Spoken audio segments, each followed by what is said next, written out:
સારા doctor શોધવા બહુ અઘરું છે, પરંતુ એમને ભૂલવા અશક્ય છે. અમને એમ થતું હતું કે હવે ગભરામણ થતી હતી, તો બીજા હતા સ્ટાફના ભાઈ એ મને થોડા કડક શબ્દોથી બોલ્યા એમ કે તમે કેમ નબળા પડો છો, તમે એમને હિંમત આપો છો, તમે કેમ એમને એમ કે પ્રોત્સાહન આપો છો રડવાનું ને એવું તેવું એમ. તો મેં કીધું હવે એ મારા આગળ રડતી હોય તો મને બી કંઈક તો થાય ને એમ. મારું નામ ચાલન રૂગમાલા જિજ્ઞેશભાઈ છે. મારું સીઝર હતું, એમાં બેબી છે, પણ પછી અહીંયાની વિડીયો દેખ્યા એટલે પછી સર પાસે આવ્યા અને સરે કીધું કે થઈ જશે તમારું નોર્મલ એમ. પછી બીજા મહિનાથી અહીંયાની દવા ચાલુ રાખી રેગ્યુલર જ, તો પછી નોર્મલ થઈ ગયું. સરનો ખૂબ ખૂબ આભાર. Thank you sir. જો સારું માર્ગદર્શન ને સારા ડૉક્ટર મળે તો શક્ય બધું કરી આપે છે ડૉક્ટર. બાકી તો બધું દેખ્યું જ છે.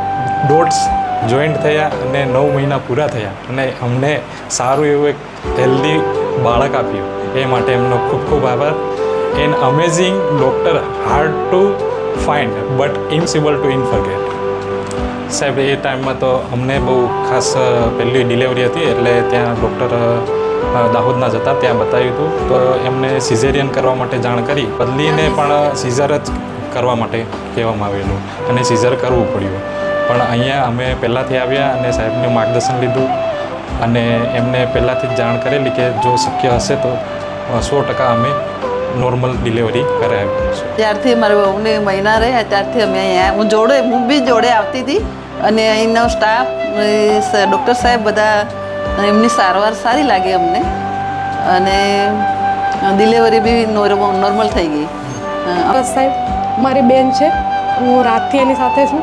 મસ્ત બાબો નોર્મલ ડિલિવરી, બહુ ખુશ છું, હેપી. આપના વિડીયોમાં દેખ્યું મારી દેરાણીની બી અત્યારે પહેલાં સિઝર કરેલું છે, એને પ્રેગ્નન્સી છે, તો અહીંયાની દવા ચાલે છે. આ કોર્ટમાં નોકરી કરું છું પીયુન તરીકે. કોર્ટમાં બી બધા એવી વાત કરે કે અહીંયા સાહેબ સરસ છે. મારા સ્ટાફના એક ભાઈ છે, એ બી વાઈફને લઈને અહીંયા આવે છે, મને મળ્યા હતા તે દિવસે.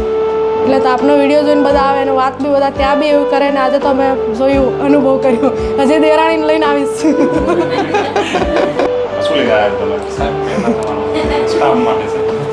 આપો સાહેબ માઇક.